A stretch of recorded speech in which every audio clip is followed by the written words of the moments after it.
కృష్ణా జిల్లా గన్నవరం ఆర్టీఓ కార్యాలయంలో ఏర్పాటు చేసిన సెన్సార్ వ్యవస్థపై వాహనదారులు ఆందోళన చేపట్టారు. అయితే 15 మందిని టెస్ట్ డ్రైవ్ చేయగా లైసెన్స్ పొందలేకపోయారు.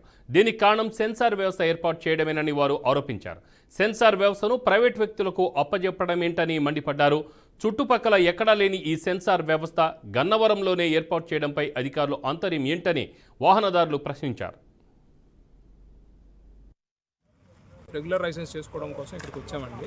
అయితే ఇక్కడికి వచ్చిన తర్వాత అధికారులు చెప్తుంది ఏంటంటే ఇంతకుముందు పాత విధానంలో లైసెన్స్ ఇష్యూ చేయటం లేదు, కొత్త టెక్నాలజీని ఏదో తీసుకొచ్చాము, తద్వారా టెక్నాలజీ ఆధారంగా జరిగే పరీక్ష ద్వారానే లైసెన్స్ ఇష్యూ చేయబడతాయి అని చెప్పారండి. ఇక్కడ గమనించినట్టయితే ఇక్కడికి వచ్చిన అభ్యర్థులకి టెక్నాలజీ గురించి అవగాహన కల్పించే ఎలాంటి వసతులు ఇక్కడ లేవు.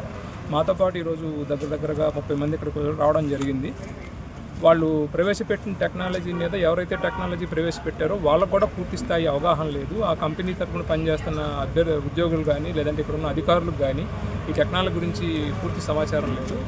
దానివల్ల ఇక్కడికి వచ్చినటువంటి అభ్యర్థులు ఎవరైతే ఉన్నారో లైసెన్సులు రాక చాలా ఇబ్బంది పడుతున్నారు. సిటీలో మీరు గమనించే ఉంటారు, ఈ మధ్యకాలంలో పోలీసు వారు తీవ్రమైన చర్యలు తీసుకుంటున్నారు లైసెన్స్ లేకపోవడం వల్ల. దానివల్ల మేము పిల్లల్ని తీసుకొని రావడం జరిగింది. ఇప్పటివరకు ఈ 2 రోజులుగా జరిగిన అన్ని టెస్టుల్లోనూ మెజారిటీ వ్యక్తులందరూ కూడా టెస్టులు ఫెయిల్ అయ్యారని చెప్తా ఉన్నారు. దానికి కారణం ఏంటంటే వాళ్ళకి డ్రైవింగ్ రాకపోవడం కాదు, దాని గురించి సరైన సమాచారాన్ని వాళ్ళు అభ్యర్థులతో పంచుకుపోవడం, అట్లానే టెక్నాలజీ ఆధారంగా పెట్టినటువంటి ఈ ట్రాక్లో ఆ టెక్నాలజీకి అవసరమైనటువంటి వసతులు సరిగా లేకపోవడం.